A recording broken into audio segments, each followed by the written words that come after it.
Hey guys, welcome to the theory and analysis in which I finally go over the many apparitions that we see throughout the series, specifically the ones that I haven't already talked about quite a bit. Now, this video essay is kind of different from a lot of the ones I've done in the past. The purpose of this, and I'm going to be upfront about this here in the introduction, just so that everybody's clear. I'm going to go ahead and tell you what my conclusion is for all of these apparitions that I'm going to be talking about. I personally believe that the monster or the man in black is responsible for each of them. Each of the ones that I'm going to be discussing in each of these 7 parts, I do believe that the monster is responsible. The reason I'm saying that now is because I want to be clear.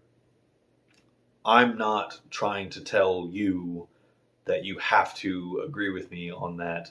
A lot of these manifestations or apparitions, it's left open to interpretation, and there's more than one explanation for what we're seeing on screen. And some of these alternate explanations I will also be bringing up.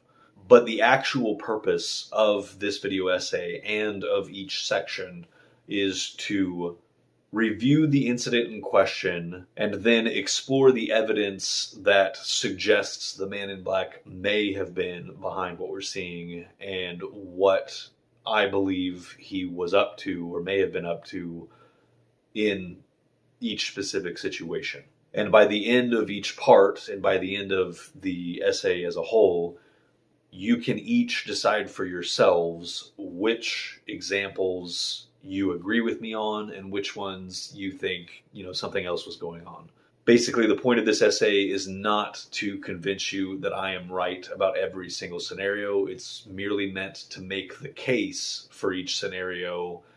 Like, here's why the man in black may have been behind it. And again, you can then decide for yourself if you accept my interpretation that the man in black was behind it or not. I'm not asking that you all accept that he was behind each and every one of them the way that I believe he was. I'll probably talk in a follow-up video about why I prefer the consistency of the man in black being behind each of them. But yeah, like I said, I'll save that for a follow-up video. But yeah, I just wanted to be upfront about that here because I didn't want to be coy about whether or not I thought the monster was behind each of them, and then for you guys to kind of gradually discover that, about halfway through the parts, like for you guys to be like, I realize now he's just gonna say the monster's behind all of these. Yeah, I didn't want it to seem like I was being mysterious about it, and then you just kind of realize, he's just saying the same thing every time, basically. So yeah, that's why I wanted to be upfront about that here. Now, before diving in, I do have a shout out and thank you to give for a new Patreon supporter for April, and that is for Joar. I'm hoping that I've pronounced his name right, but he has selected the candidate number 103, and he has been added to the Cave of Candidates. As usual, I want to thank my active patrons for continuing to support me and the channel. And to everyone else, if you too would like to support the channel in that way, you can become a Patreon donor for as little as $1. 4 donations at the $1 level get you your own candidate name and number added to the wall, or just 1 donation of $4 also immediately gives you that after your first donation.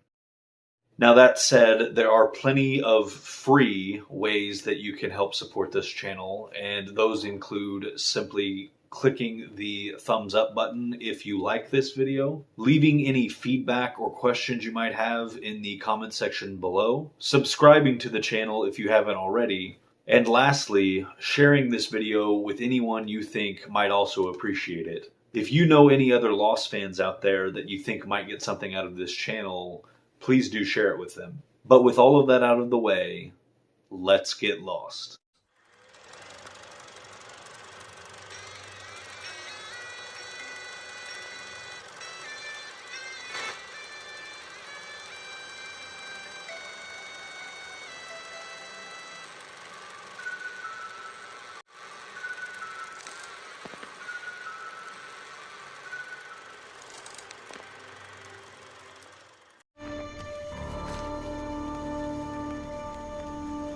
Look just like him.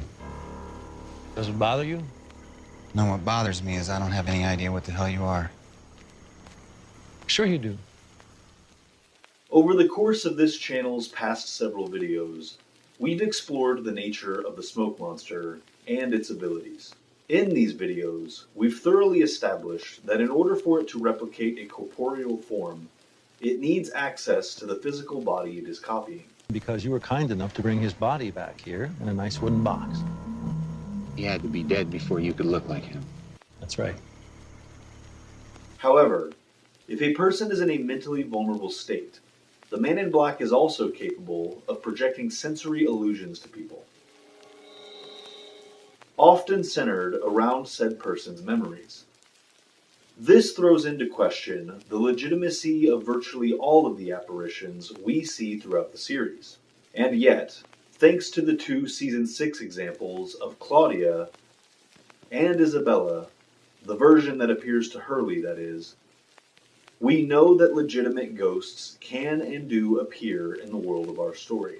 Furthermore, when certain characters are established as having a history of mental illness or as having parapsychological abilities, this adds a layer of ambiguity to the manifestations that aren't of dead people.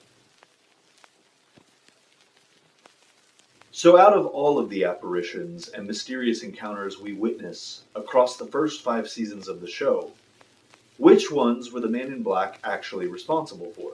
This is largely left open to our individual subjective interpretation. However, the purpose of this series will be to examine each example and explore the possibility of whether we're actually seeing the Man in Black and what he may have been trying to accomplish in each case.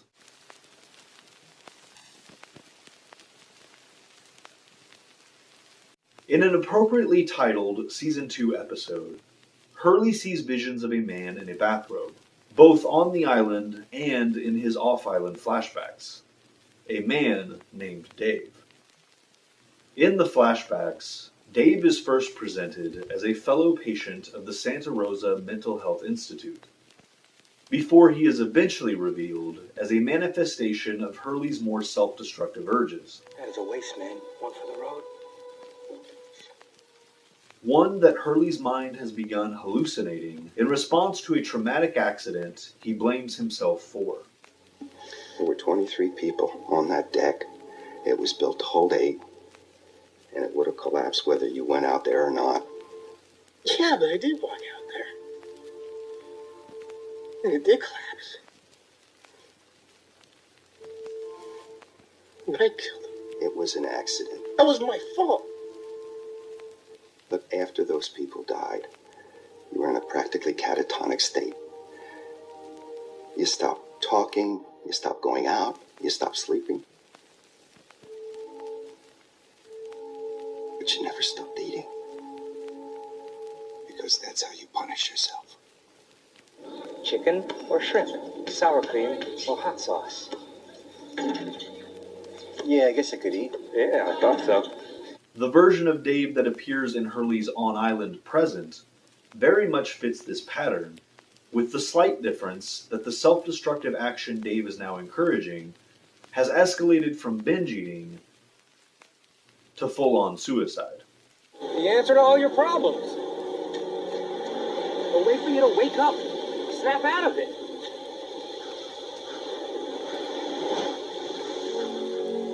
I don't want to kill myself. Before getting into the possibility of this being the Man in Black, let's first talk about another interesting theory some fans have come up with regarding Dave, based on the fact that Hurley is later established as having the genuine ability to commune with actual spirits. Because of this, some people have speculated that Dave may actually be a ghost. The most interesting version of this theory, in my opinion, is that Dave is actually the dead husband of Libby. What was your husband's name? David. According to this idea, Dave is present in the mental hospital with Hurley because Libby is there as well, and Hurley is simply the only one who is able to see him. While I do think this is a very cool theory, I don't think it quite tracks logically.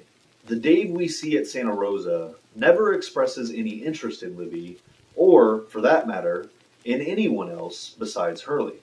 In fact, throughout these flashbacks, Dave is actively encouraging Hurley to break out of the institution. Dude, you want to get out of here with me? Don't take the horse tranquilizer. What do you mean, get out of here? I mean, escape, man. Me and you, ASAP. They're getting to you, dude. We gotta split.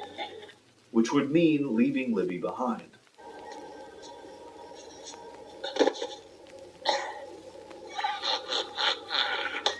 This idea also doesn't make sense in regards to Hurley's present-day visions.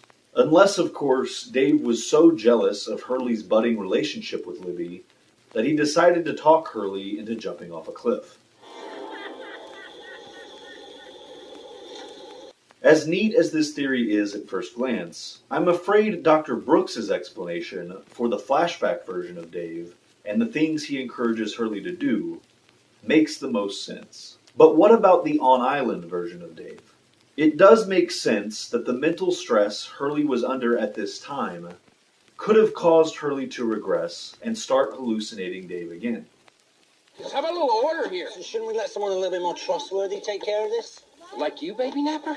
No. Like Hurley. Why not Hurley? He's done it before. He can do it again. No, wait.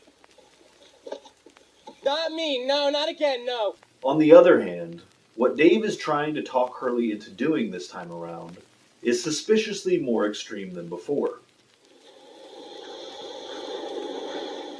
The only way for you to bust out is to tell your mind that you don't believe any of this. So, if all this will be gone, I'll just wake up? That's right. Whereas trying to convince Hurley to kill himself perfectly fits the motives and patterns of the Man in Black. And that previously mentioned mental stress. Pretty weird, huh? Said the island won't let you lose weight, you destroy your stash, then bang. More food falls from the sky. How about that? Would almost certainly constitute the mentally vulnerable state necessary for the Man in Black to be able to project such non-corporeal illusions to him. A visual cue that seems to suggest this is the monster are the anthuriums we see Dave lead Hurley past. These flowers often show up alongside confirmed appearances of the Man in Black, and therefore may be a clue to the audience about the nature of these manifestations and how they're linked. The only potential hole in the idea that this is Smokey is the question of whether or not Hugo was actually under Jacob's protection by this point. In the Season 5 finale, we see many examples of times that Jacob visited candidates off-island and bestowed them with his life force and protection. But for two of these individuals, Saeed and Hurley, these visits occurred after their initial time on the island. In theory, this would mean both Saeed and Hurley were vulnerable to direct harm from the monster during their original 100 days on the island. In Saeed's case, it's perfectly believable that Smokey never made a direct attempt to kill him, despite being capable of doing so. As a fiercely loyal and protective man, with lethal military training, not to mention a violent disposition. You know what I lost! Tell me the truth!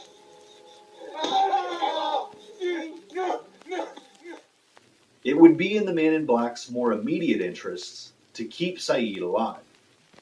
This is not dissimilar from how the Man in Black wanted to keep the easy-to-manipulate Locke alive long enough to use him to accomplish things he himself could not. But if I can only convince someone to come back. I believe in you, John.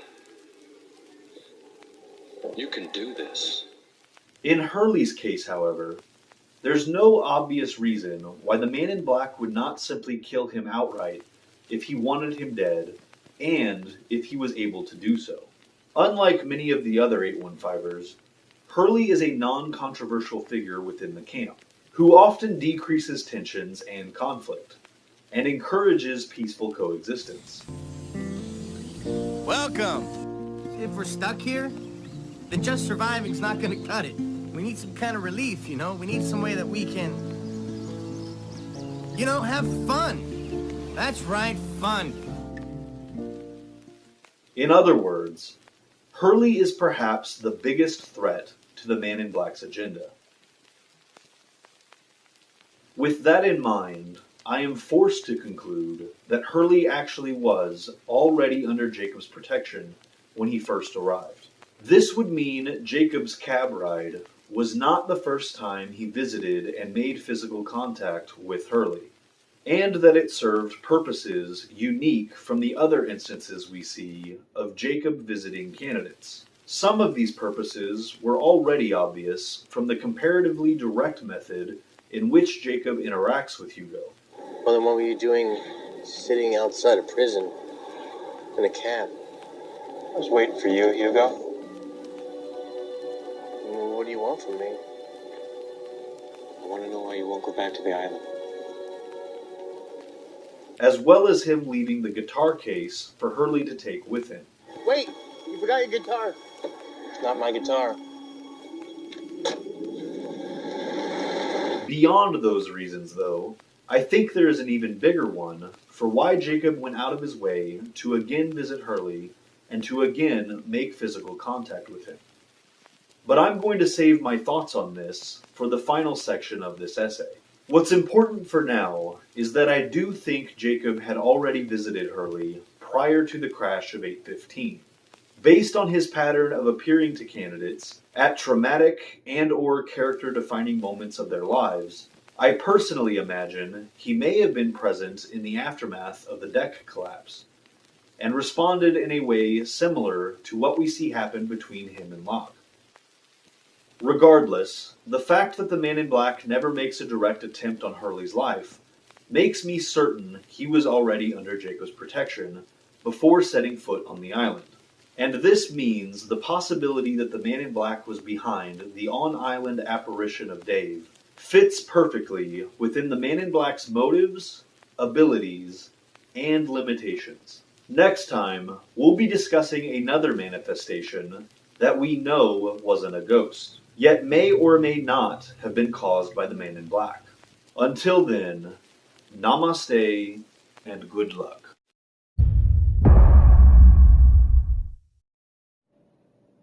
Oh, you're still here. Hopefully that means you enjoyed this video. If so, please consider sticking around and being a constant for this channel by clicking right up here to subscribe. And don't forget to hit the bell icon if you would like to be notified when more videos like this one arrive. In the meantime, feel free to check out previous content from this channel by clicking here or here. Oh no. Please subscribe.